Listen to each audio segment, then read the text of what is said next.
Mitchell, Business Development Manager for Communicare247. And today I'm joined by our very own CEO, Tom Morton. Hello, Tom. How are you? Hi, Ashley. How are you? You're looking very green in the background. I know, absolutely. Good old company colours. Tom, do you mind just giving us a bit of an insight into the history of Communicare and the development work that we've recently undertaken that has subsequently resulted in our evolution today? I don't know how much time you've got. That's a long story. I mean, basically, Communicare started off in 1998, okay? Yeah.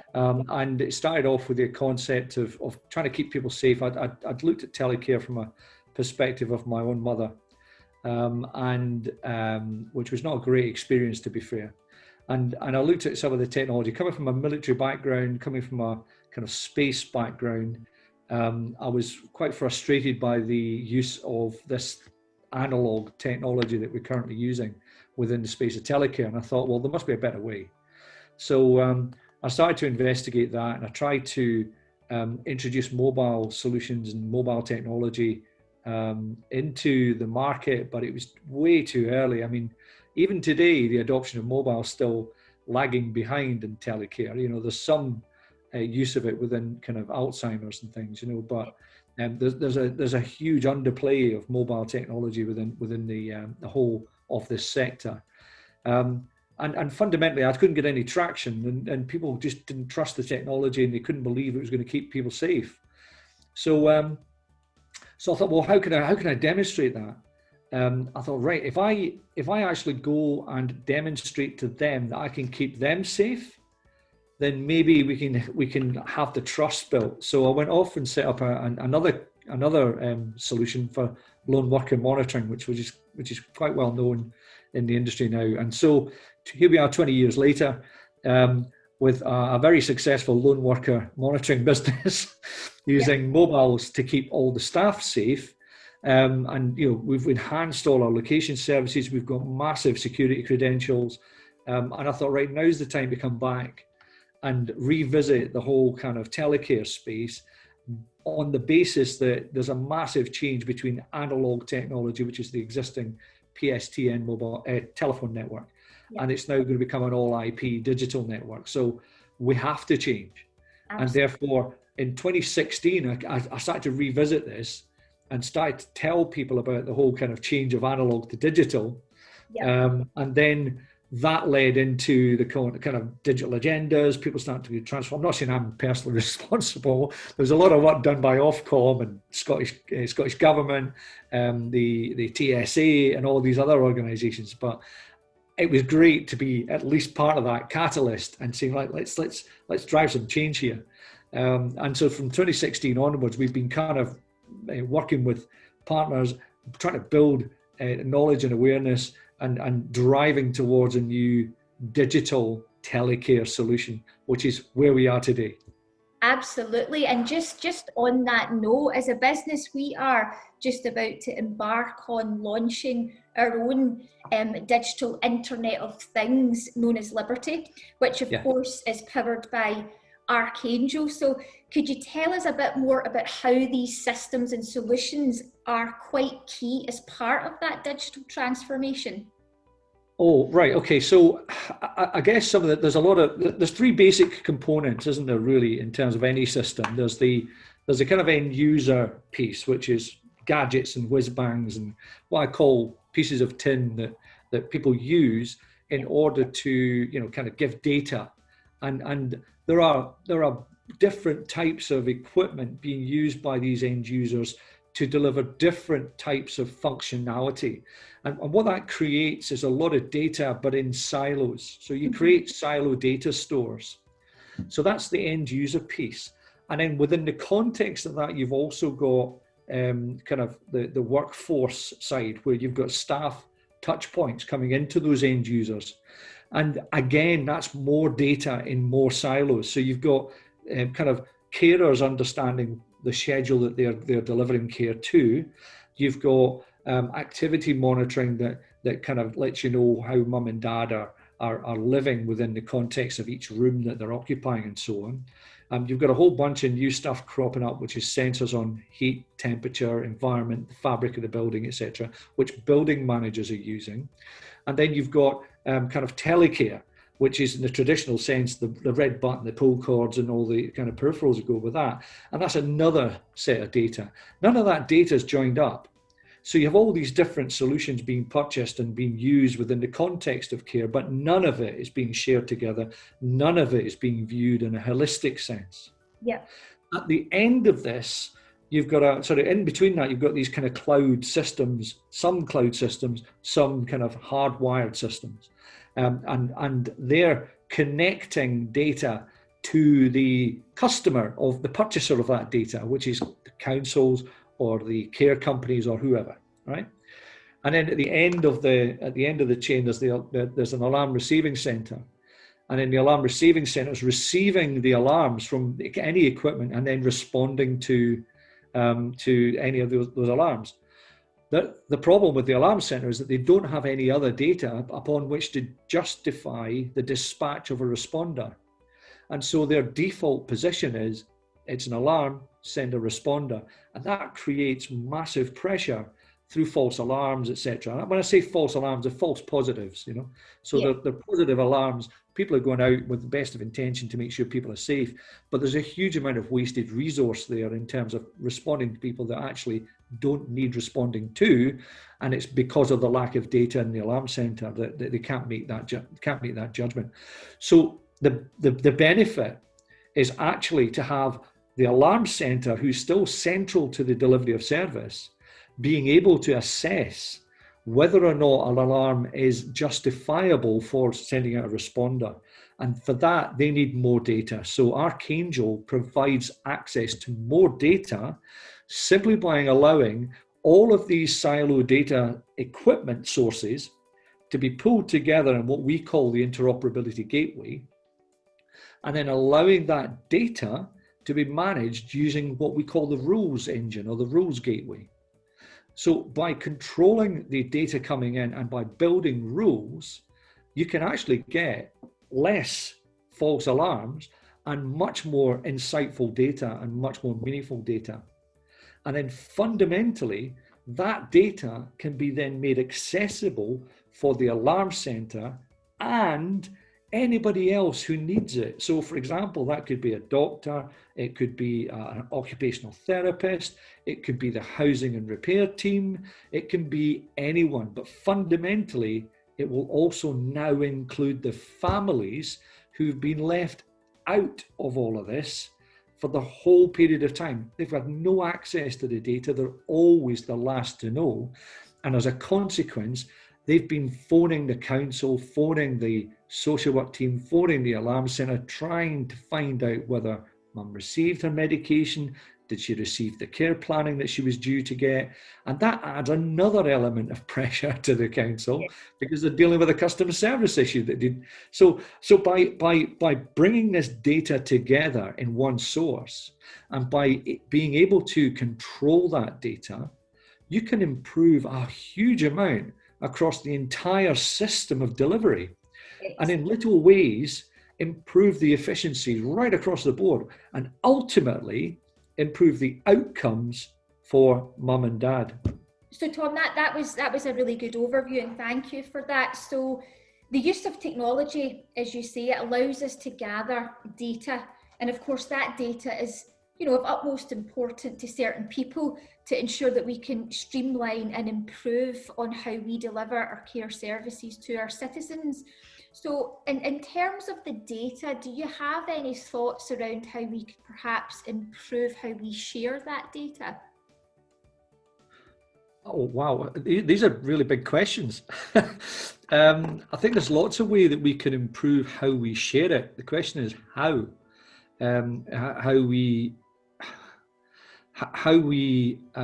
convince, I think, people that it's a good thing to do. Yeah. There's certainly a lot of concern about data security, for example, and those are concerns that are shared by the wider public. They're shared by professionals. They're shared by, you know, the kind of healthcare sector, because I mean, we're talking about in some cases, sensitive personal data. Yes. So absolutely, we have to address a security concern. So with that in mind, we've obviously invested our end significantly in data security. But I mean, in real terms, I think we have to demonstrate the power of the business case for sharing data.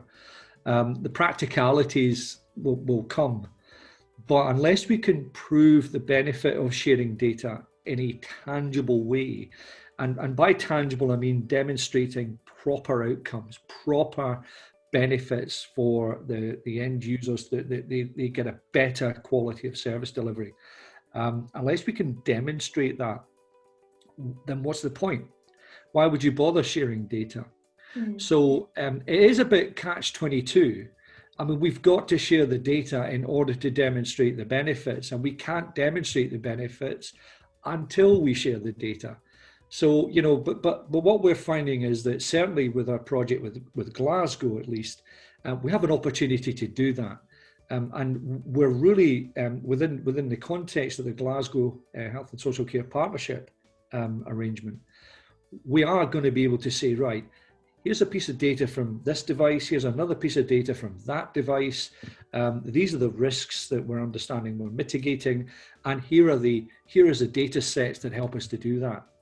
And then what flows beyond that is probably not quite within the current scope. It's probably going to be things that we never envisaged possible, because we've suddenly got this little bit of data which when added to this little bit of data means something else to another third party who then says, can I have access to that? So I think we've got a bit of a way to go yet. There's also questions about artificial intelligence. You know, when does that step in? At what point does artificial intelligence begin to add more value? Yes. So I guess we're on stage one of that kind of path, if you like. We've taken the big step. Now we've got to try and decide how far we can go, because you know, I like to consider myself to have a little bit of vision, but I don't think I really can appreciate the enormity of the benefits that can come from sharing data. Yes, absolutely. But I think equally what is important is that the citizens themselves will have access to their own data, and perhaps a lot more easily than they've previously experienced, which can only be of a benefit as well. Yeah, I think fundamentally there are two sets of sharing data with the end users. There's actually the individuals themselves from a self-management perspective, and how they are able to track their own medication, track their own improvement, track their own deterioration in some cases, and help them to, you know, kind of manage their environment. So, for example, we spoke to an organisation recently about COPD.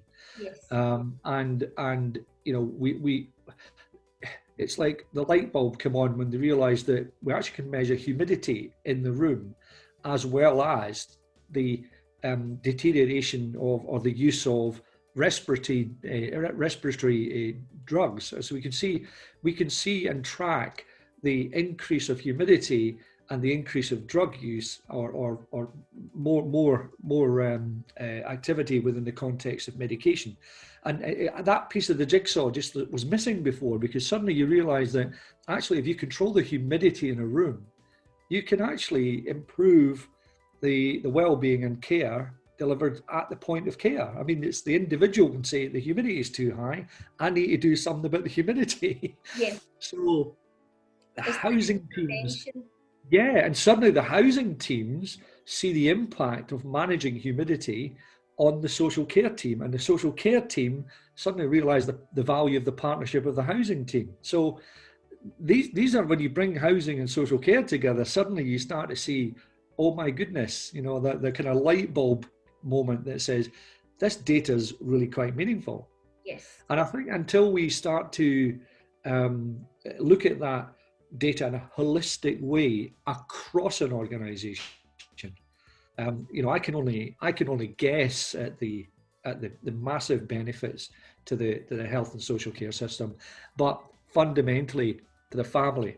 And sorry, to come back to your point, the family who now have access from a self-management perspective, but also from a visibility of care and how that care is impacting on their next of kin and loved ones.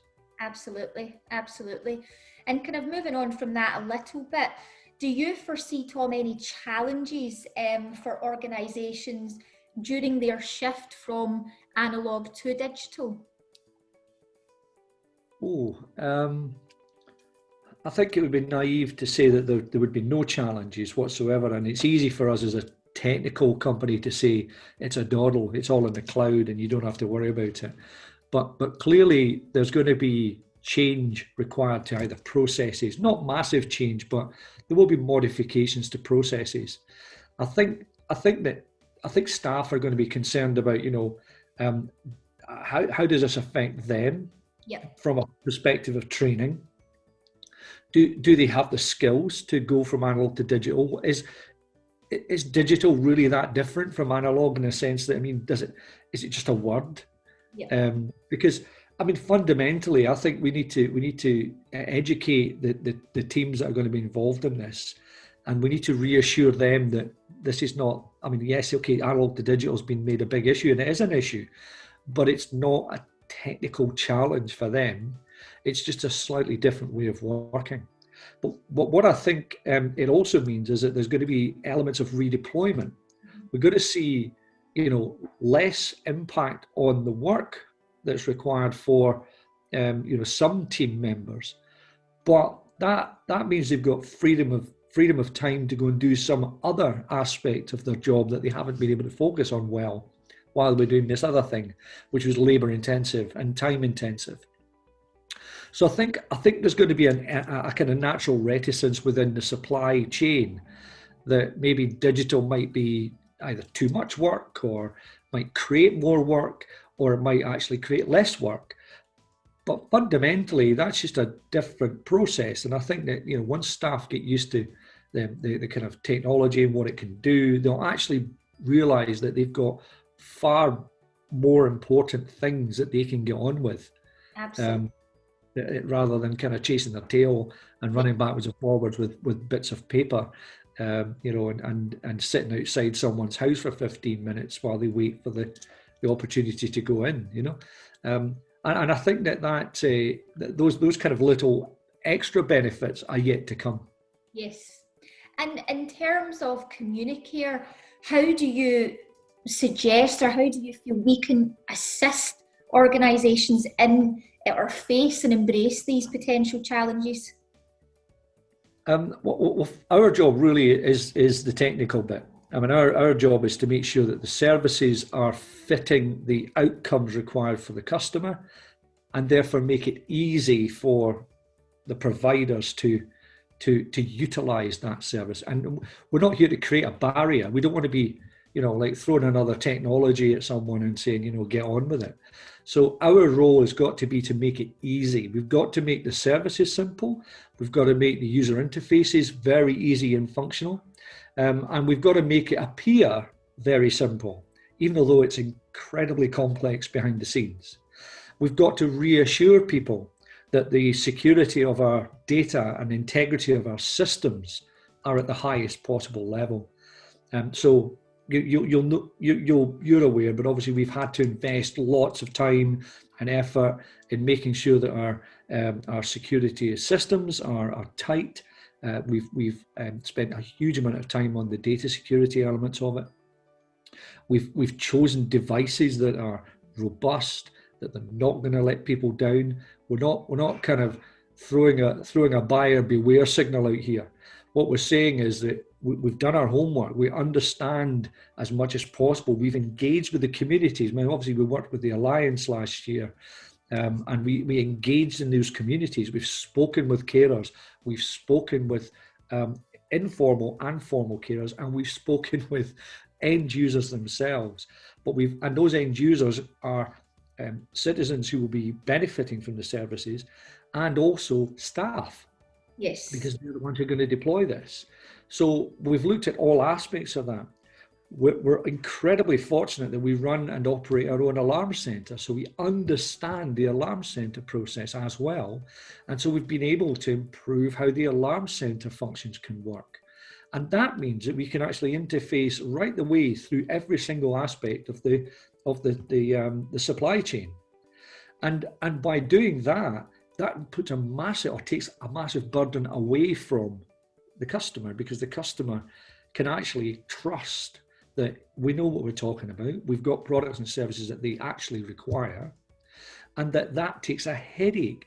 The joining up of systems, the joining up of data is a massive headache. How do you do that? None of the customers are what's called systems integrators. So they would have to employ consultants to do this kind of stuff. And we're building a system that's already doing it. So coming to the market with a cloud-based system that's already doing most of these pain points, so that only the customer needs to focus on is deployment and implementation within their existing processes. And that takes a huge headache away. And that's how we can help. Excellent. Well, Tom, thank you very much for your time this afternoon, and we'll look forward to speaking with you again soon. Thank you. No problem. Bye, Ashley.